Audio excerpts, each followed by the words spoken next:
On today's show, it's a Friday. Let's have some fun. We're going to break down the rest of the interesting quotes from our interviews from Media Day. We got great stuff from Frank Ntilikina about a fresh start in Dallas.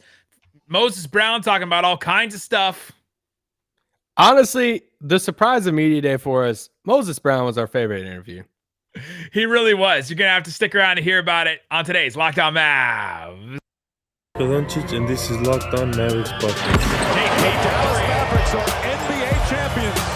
Bang! Bang! It's good! And the Mavericks have won the game! If you don't believe, you shouldn't be here.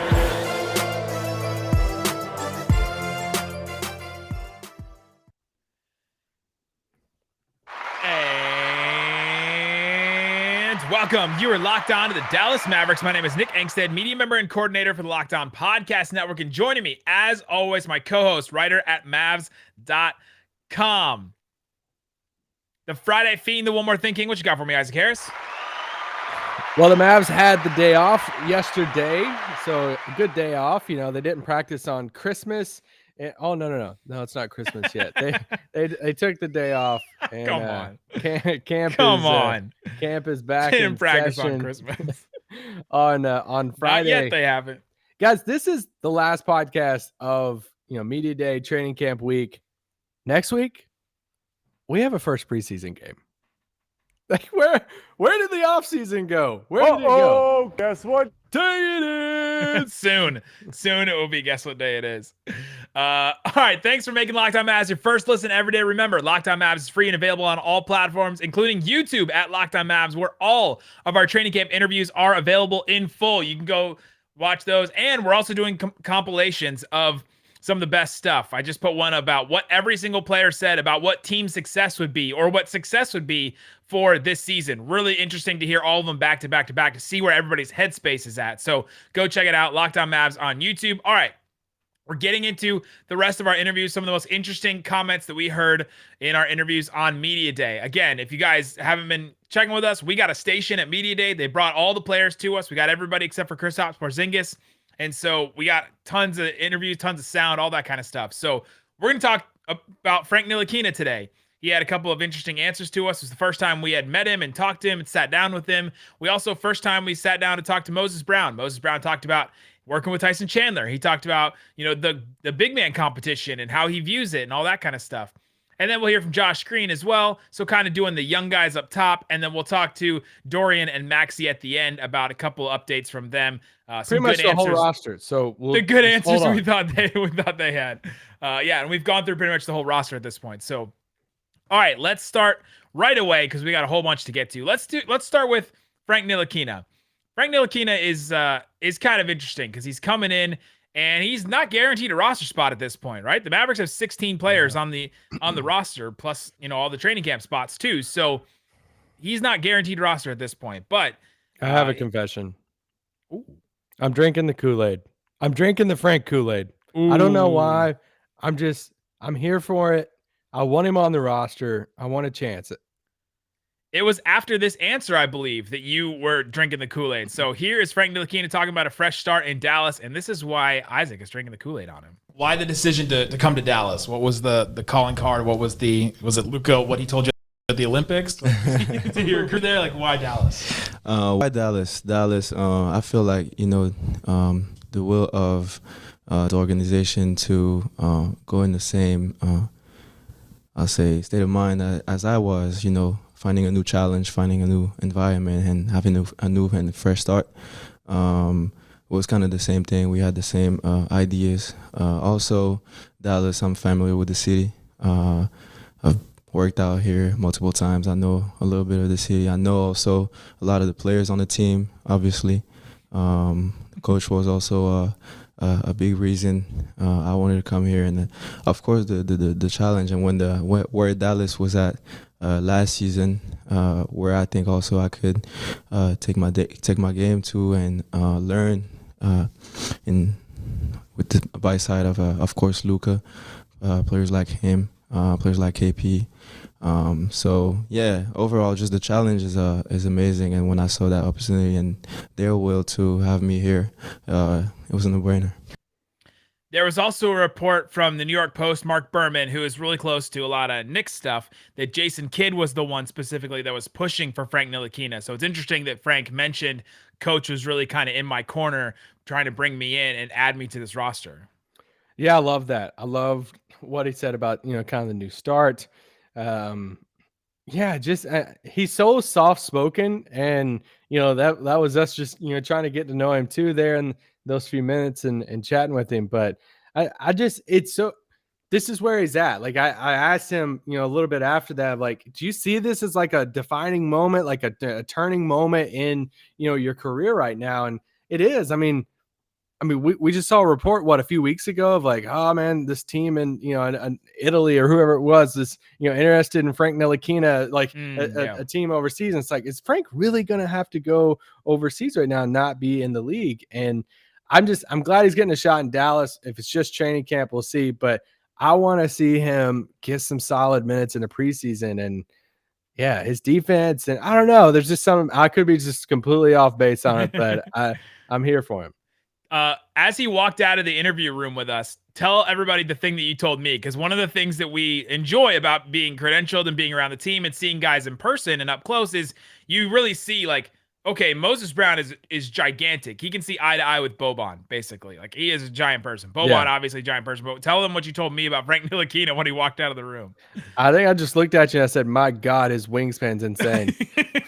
His arms are so long, and you just don't realize that until you're standing next to him and you see it, and you're like comparing it to your arms, right? Because he's he's a guard technically. He's like 6'4", 6'5", but he has a 7'1" wingspan. Yeah. So his hands, like his fingers, look like they go to his like knees, and it's just it's wild. He has the potential, and I think I'm gonna lean fully into this. We're leaning into it. We're feeling for Frank right now. We're excited that hopefully he can be the next French Prince. The French Prince, yeah. The nickname. You guys have to go check out the full interview because we asked him about the nickname Frankie Smokes, and he gave us an answer about what he thinks about it.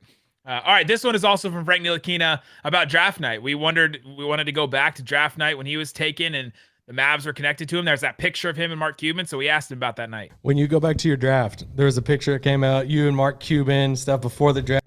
There was a lot of, like, you linked to Dallas. Did you think you were going to be a Maverick on draft night? I didn't really know. Draft night was really special, so I knew what my agent was saying, and it was either the Knicks or the Mavs. But the Knicks had the first choice. So obviously I was happy to be a Knick. But of course we had also that relationship with Mark Cuban with the team. I knew the team was really interested. So now I'm here. So probably like part of the story. Full circle. And Dennis ended up in New York too. So they kind of flipped on there. But yeah. It was interesting. He was like, I knew what my agent was telling me, but I didn't really know what was going on, right?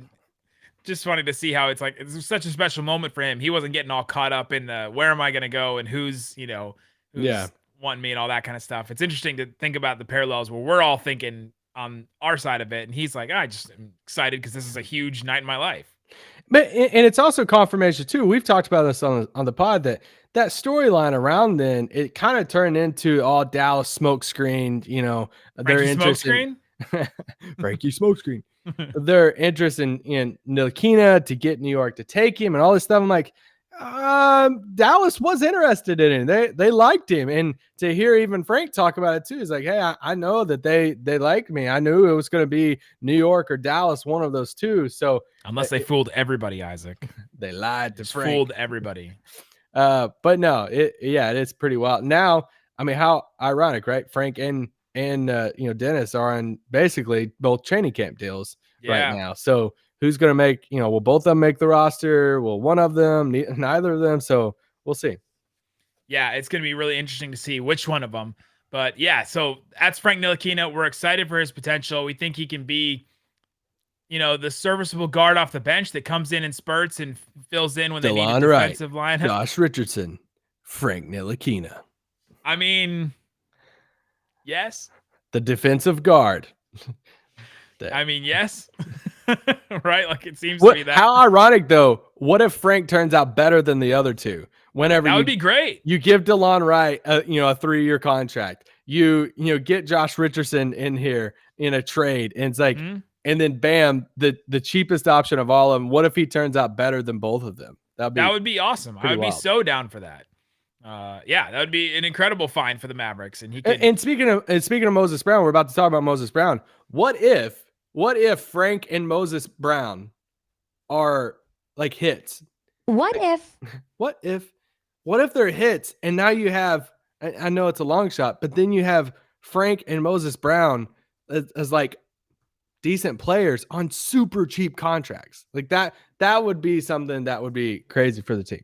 We've always been about these flyers, these young players, at the end of your bench. Like, go ahead and take some swings at some guys. I think Wes Iwundu was a guy like that. We were excited about, like, hey, just take a swing at a guy that maybe didn't work out in one spot and see if it works out. Sometimes it doesn't pan out. Sometimes it's Yogi Ferrell, where you're like, hey, all of a sudden we got something for, half a season or so. Yeah. All right, coming up, let's hear from Moses Brown. We'll hear from him about the big man competition. How is he looking at a roster with like 6 centers on it? How is he viewing that, and what is he taking? And he was the interview that I think we enjoyed the most, just getting to know him. So we'll talk about that coming up. But before we do, let me tell you about Indeed. Indeed.com is the place to put your jobs on. General managers, ask the right questions to try and find players. Donnie Nelson at the time was trying to ask, all right, should we trade up, or should we try to get Frank Ntilikina, or are we smoke screening to try and get Dennis Smith Jr., the one we actually want to get? They ask all those kind of questions. You can ask the right questions using Indeed's assessment to help make you find the right candidates with the skills that you need for your job. Don't just hope your perfect candidate will find you. Indeed's hiring tools will help you cut through the noise to hire faster and smarter. In fact, Indeed's Instant Match provides a list of quality candidates whose resumes are on Indeed the moment you post your sponsored job. So immediately when you do that, you're going to get candidates, and you're going to get ones that actually match what you need. Get started right now with a $75 sponsored job credit to upgrade your job post at Indeed.com/locked. Again, a $75 job credit at Indeed.com/locked. Indeed.com/locked. Offer valid through September 30th. Terms and conditions apply. Also, I want to tell you about Built Bar. It's a protein bar that tastes like a candy bar. It is great, and they're delicious. We eat them all the time. I had a coconut puff bar. My wife doesn't usually like most of the Built Bar. She doesn't like the texture. She's a very big texture person. Boo. She also likes Avatar. You're also a very texture food person as well. Get out of here with I am. Yes, I am. With your booing. But she loves the puff bars. So if you try the Built Bar and you're like, I'm not really into this, try the puff bars. They have them right now. They have the mint marshmallow available right now. When they bring back the coconut puffs, those are really, really good. Those are the ones that I buy. So go check them out. The mint marshmallow puff bar, 130 calories, 17 grams of protein, 5 grams of sugar in a bar covered in 100% chocolate. They're great. They're awesome. Use the promo code LOCKED15 to get 15% off at built.com. All right, Isaac Harris, let's get into some more interviews. We got some stuff from Moses Brown. He was the interview that kind of not blew us away, but just kind of charmed us, right? Like, it just seemed like a guy that you're like, he was just fun. Yeah. It was fun. I like this guy. So here's Moses Brown talking about the big man competition going into training camp. So we're starting training camp, and you can't help to look at the roster, and you got you and Boban and KP, all the, these big fives. We want to put numbers on it. How are you approaching this camp, knowing that there's a bunch of other guys at the same position that you play? Man, it's fun. I can't say I've never had an opportunity to play against like big people, but to have a lot of big guys in camp like this, it just makes it a lot more competitive. And for me, loving the sport of basketball, I live to compete. Whatever happens, I'm gonna try my hardest. I'm gonna go all out, and I love to compete. And that being said, I love having big guys to bang up against. Okay, so I wanted to play this for a couple reasons. One, he says, I can't say that I've never played against big people, which I thought was just a funny quote. But he's never played against this different types of bigs. Like there's Mavs do have all kinds of different bigs, and they're going to be playing against him in practice, and I think that's going to be beneficial for him. The other reason why I wanted to play this was because he said he's looking at it as competition and he's embracing it. And that's the exact same thing Dwight Powell told us. Yeah. And I think that it's Dwight Powell's leadership is rubbing off on Moses Brown in that way. I think that. Well, that was the very last question we asked Dwight. Dwight, what are you telling the Moses Brown, the young guys on the roster? And he had a great quote on that of what he's telling, because he is like the main vet here. But Yeah, I like what I think Dwight even mentioned a similar thing of that. Of like when you have this bullpen of centers, it also allows you to practice against a bullpen, however you want to say it, but the bullpen centers each other because, you go against these teams that have these different types of centers. Well, now you kind of have your practice version of that center on the team that you can, practice against. So yeah, love Moses. Good morning, Isaac. All right, so this is Moses Brown talking about Tyson Chandler. If you've seen any of the B-roll footage that the Mavericks are sending out, like every single time they send us B-roll footage from practice, it's closed practice, but they'll have cameras in there showing us just a couple things here and there. In the background, or even in the foreground, in the subject of the video, Moses Brown and Tyson Chandler are right next to each other, right? Like just always working together. Tyson Chandler is really working with Moses Brown. That was not a publicity stunt or any kind of stunt like that. They really are working together, and you can see in the video, you can see Tyson Chandler actually showing him moves and things like that. And so this is Moses Brown talking about Tyson Chandler and what he's been teaching him.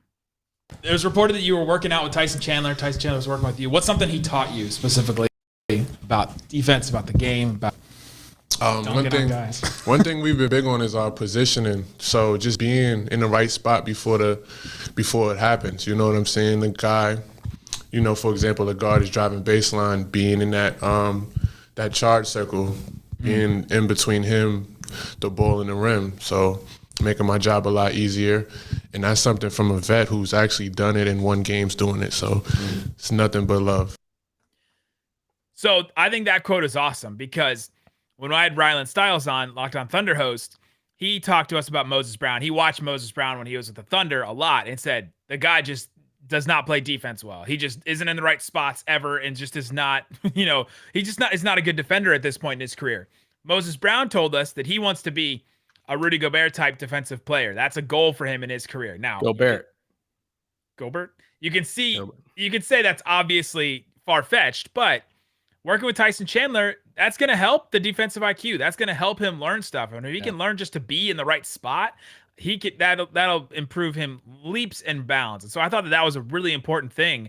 And it was right in the front of his brain too. I asked him a question. He didn't hem or haw or anything like that. He knew exactly what he was going to say because Tyson's been working with him on that specific thing so much. And that was while he was eating a Chick-fil-A chicken sandwich. Because he walked into our station carrying at least 2, maybe 3 chicken sandwiches. Hey, we left with multiple chicken sandwiches too.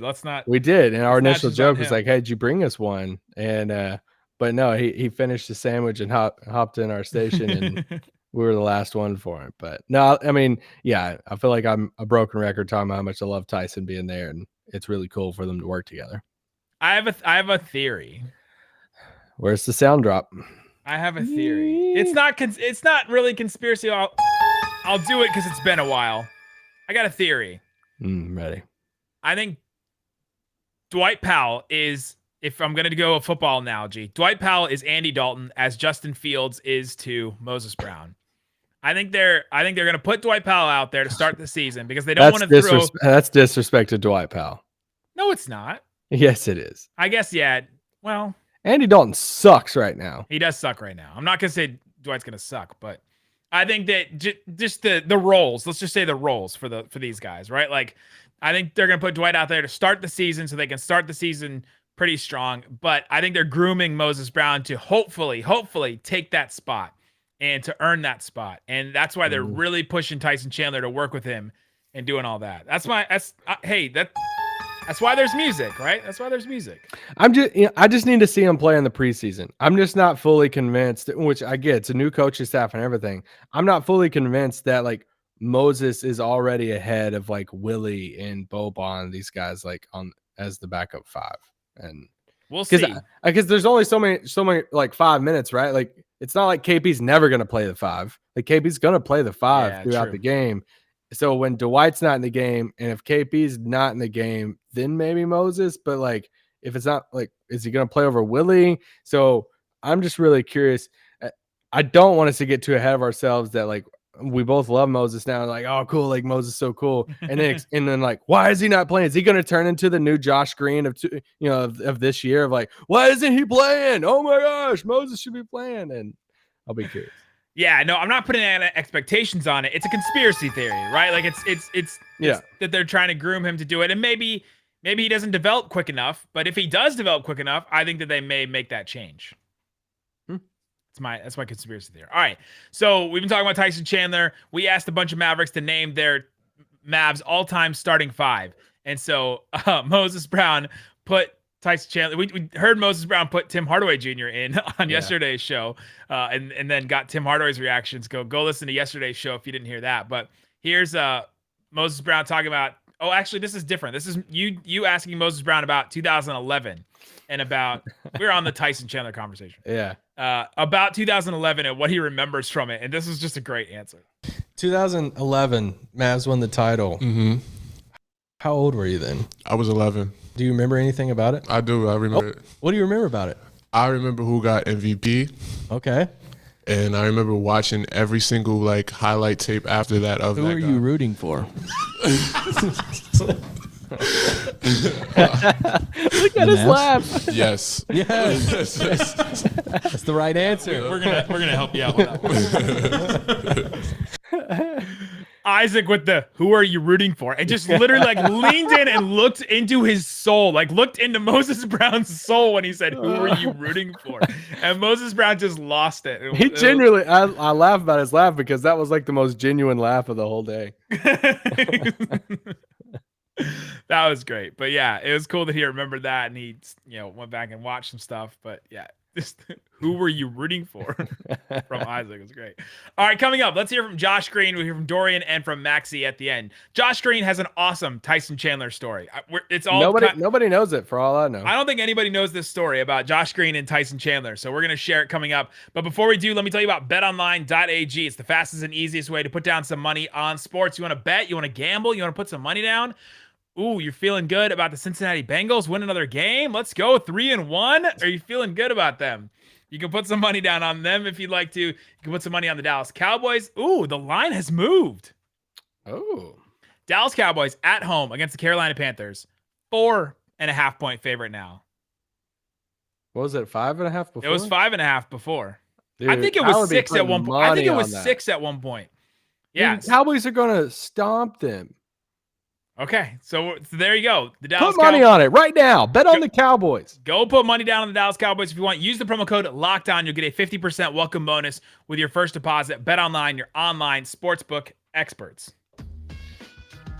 All right, Isaac Harris, let's get into some more answers from Media Day. Again, these are all of our interviews from Media Day. We got the awesome opportunity to do them in person, talk to all of these guys. And so we're going to hear from Josh Green, who has this awesome Tyson Chandler story. We asked him to name his all-time Mavs starting five. He ended up naming Tyson, like a lot of them did. And then this is a story that he shared along with that. Pro coach kid. Okay. Yeah. Josh is getting minutes this year now. Yeah, coach kid. And then the big man, Ooh. You got Tyson Chandler. I was say Tyson Chandler. Okay. Yeah. That's good. Tyson's been working with the team some, right? Yeah. So he's been around, but it's crazy. So I rebounded for him when I was in Australia when I was 10 years old. No way. Where he went at? to my high school. He went to my high school. My dad was a coach, and I rebounded for him. He rebounded for me, and it was awesome, crazy experience. Now cross paths. Now there's a picture of us somewhere. So How old were you? maybe 10 or 12. So he was just dunking on you? Or? No. I was literally rebounding for him. I was chasing out his shots. So yeah, it's awesome. It's crazy. So no, I definitely have him. That's a tough five to go against for sure. I love Josh Green's accent because it just sneaks up on you every once in a while. You just remember, oh yeah, he's Australian, right? Every once in a while it just comes out. But yeah, he rebounded for Tyson Chandler when he was 10 years old. Yeah, I thought that was super cool. It's how in Australia, what? That was the first time he ever met Tyson. And now, what's Josh now? 19, 20, he's probably 20 now. Now, 10 years later, he's in training camp with Tyson again, and Tyson's rebounding for him. And might get a 10-day. Tyson Chandler might. It's crazy. Yeah, I thought that was a crazy story. And then we had to ask Josh Green about earning minutes on this team, rotation minutes. What can he possibly do? What is his mindset kind of going into training camp? So this is what Josh Green had to say. What was the best moment of your rookie year, looking back? I think the whole atmosphere, just coming back to Dallas for the playoffs, I think was huge. Game 3 and just seeing like the atmosphere, having fans, it was crazy, you know. So I'm really looking forward to that. And just, I mean, every single time before a game, you know, when you put the jersey on, you know, it's kind of like a surreal moment. So it's like, I think that was a cool part, you know, running out with the team and just, yeah, I don't know. Everything was cool about it. You're at Jason Kidd's introductory press conference. He specifically mentioned you by name about like looking forward to seeing your development, you this upcoming season. What do you feel like you have to do to earn rotation spot on this team? I think just to continue what I do, you know, I think I do little things in game, which not a lot of people really want to do. And I think the biggest thing is just going there and playing confident. You know, last year was my first year. Now it's building off that, just becoming a better player and, you know, knowing what I can do. You know, I think that's the biggest thing. So I'm ready to go out there and play this year. I can't wait. Okay, so I'm not trying to downplay what Josh Green said. He says, I do little things that not a lot of people want to do. Does it seem like there's a lot of guys on this roster that do stuff like that? Right? Like I don't know. I don't know if there's a lot of high energy dudes though. Like high energy is true. That's different. But like when you talk about do stuff that nobody else wants to do, it's the hustle plays, it's the, you know, cutting, it's the extra rebounding, like stuff like that. And I feel like Maxey does stuff like that. I feel like Reggie Bullock's going to do stuff like that. Dorian obviously does stuff like that. I mean, okay. Hopefully, you can never have enough of those guys though. Hopefully he doesn't stick out as much as he did last year. Like there was a thing when Josh Green got on the floor last year, his energy, his like hustle and everything, it just stood his speed. out. Yeah, compared to the rest of the roster, it was like you could see the difference. Hopefully with the addition of Sterling Brown, Reggie Bullock, we still have Dorian, those guys, that it doesn't stick out as much when, you know, he enters the game. Yeah, you almost don't want it to. Yeah. How are you feeling about his rotation spot? Now, after media day, hearing Jason Kidd talk, seeing all the guys. Him versus Sterling Brown is another matchup I want to see. And it's like, yeah, it's not an either or type of thing, but there's only so many minutes, right? And it's like, right now, Dwight's starting. So that means one of Reggie Bullock, Dorian, or Tim's coming off the bench. So let's just say it's Dorian and Tim that's starting, and Reggie's coming off the bench. So now you have Reggie, Sterling Brown, Josh Green. You still have Brunson. Like, who? I mean, I'm probably even forgetting some off the top of my head right now. It's like there's only so many, spots in the rotation there. So I'll be curious to, can Josh Green have a massive camp and then it's like he's for sure over Sterling Brown? And I don't know. He could. Plus, you have the whole thing with all the centers the Mavs have. So that puts Maxey at a 4 position instead of maybe even like a backup 5 where they're stretching a little bit. So that all of a sudden the amount of guards they have and the amount of centers they have is shrinking the amount of wing spots they have in the rotation. And that's kind of, it's either going to squeeze out Josh Green or Sterling Brown. And so, yeah, that'll be interesting to see. And Josh Green was another one where I was like, I saw him in person and it stood out. I was like, man, if he was a little bit taller, I feel like the narrative on him would be a little different. Yeah, for sure. And yeah, I was going to go through the whole thing of, who was in charge of drafting him, who wanted Josh Green. He's not there anymore. Neither are the people who wanted someone different. No one's there. Nobody's there. So it's that whole thing of like when new regimes take over, these past guys or your recent, draft picks are somebody else's people. So it's, we got to see what Jason Kidd and them think about Josh Green too. All right, last couple ones here. Dorian Finney-Smith came in, and it was great. It felt like we were all just like friends hanging out again with Dorian. We've known him. He's told us it was his 6th year, which we knew that, but it's his 6th media day. This is our 6th media day too, as credentialed reporters too. So we've been there his entire career, basically. He's one of the first players I ever met. Yeah. And so we got to talk to him. He actually gave us an interesting answer. I threw in a question at last minute. I said, when's the last time you talked to Dennis Smith Jr.? And he said yesterday. And so it's pretty Smith Bros are still going strong. It's pretty cool that those guys are still friends and talk and all that stuff. And he wished him the best. So go watch that interview. But here's answer from Dorian Finney-Smith about his shooting specifically. He's made incredible strides shooting the 3, and his mentality, I felt like, was really interesting. Okay, so when you look at your shooting progression over your career, you went from 29% in year one, First 2 years. and now look what you did last year. What's been the biggest component to that of improving in that area? Obviously I changed my shot, but a lot of it's mental. You got to get them reps up. Obviously, you got to get in the gym because repetition builds confidence. But it's just mental, man. It's a long season, so you can't even sit on one bad game for too long. One bad shooting game, you got to move on. So I think it was more mental, just getting on to the next play and not worrying about your shots, not putting too much on them shots. Because when you start putting a lot on them shots, every miss gonna start killing. You start missing, it's gonna start hurting you because you putting too much on that shot. So now when it leave my hands, I just let it go. If it go in, it go in. You seem so much more confident now when you shoot that shot. It seems so smooth and I'm expecting every shot you take to go in. That's it. And all you gotta do, you put the work in, and every shot should feel like it's going in. If it don't, it's the ball fault. It ain't your fault. Just look at your hand. It's the ball fault. So it wasn't me. We sometimes wonder in the NBA why coaching. Well, these guys are so good. They're going to come in. They're going to do their own thing. They got their own individual trainers. Why you have coaches? Why you have 10 assistant coaches? Right? That's the reason why you have coaches, right? I think that mentality was a coached mentality. I think in Dorian Finney-Smith too. I have to basically, it's the Ted Lasso, think like a goldfish, right? Like forget the stuff that happened. Focus on the moment. Focus on the next shot, the next shot, the next shot, and focus on the shot that you're taking right now and expect every shot to go in. That's definitely a coach thing to me. And I thought that was really cool to hear from Dorian specifically. Yeah, and further on in that conversation, we were talking about the Clippers series and that game 3, and he was like, that was my worst shooting game of that series. Yeah. He's like, I just wanted one to go in. Like I wanted one to go in there at home.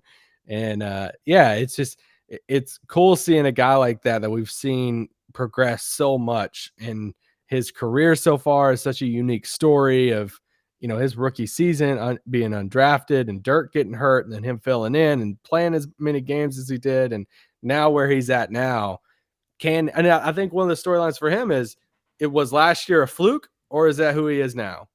It's been 2 years now with the shooting though. Yeah. Okay. Yeah. The past 2 years, is this the new Dorian Finney-Smith that he can be in the high 30s? That is huge for him. Absolutely. You remember when, I think his rookie year, the whole narrative, and we had probably too many conversations about this, was Dorian Finney-Smith versus Justin Anderson. You remember that was a whole conversation we had several times. We even had I wish we could combine Ryan Brokoff and Dorian Finney-Smith into one player.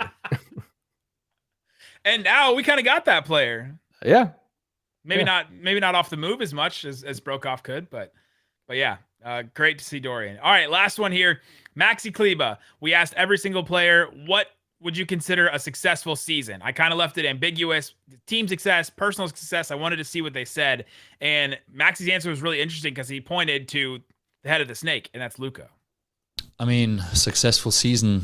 Obviously, like every team wants to compete and win games, so the ultimate goal is always to win the championship. And I think we have a lot of talent on the team, and especially when you have a talent like Luka, who can lead the team like that. So I think when you look at his growing and where he comes from and all this, his mentality is always championship, and he's like the first one to go ahead, so everybody's going to follow that. So that's the ultimate goal that you want to reach. I mean, player empowerment, first of all, right? Like player empowerment, because Luka empowers everybody else to think big, to think championship, to think that next level, right? I mean, that to me showed the mentality of a team if you have a player as good as Luka. Yeah. Yeah. And it's cool seeing just the players. I mean, we know Luka's the leader of the team, but just to see players like Maxi just recognize that of he is leading our team and we're going to follow his lead. And embrace him, right? Already as the leader. There's no it doesn't feel like there's a lot of resentment for Luka on this team. No. We didn't get to talk to Porzingis, so that whole thing is is there something there? Is there not? But it didn't feel like it. Everybody else felt like they know their role, they're following suit, they're in line, they're ready to go. They're ready to fulfill their role, whatever it is, and go win. And that's what you want, a team that's poised to go back to the playoffs and try and win this thing, get over the hump and all that kind of stuff for this team. So Found that really interesting. Also, we were making flex faces at the camera, but Maxey looking real swollen. Yeah, he is. I'm like, he was dang. flexing that arm holding the microphone, right?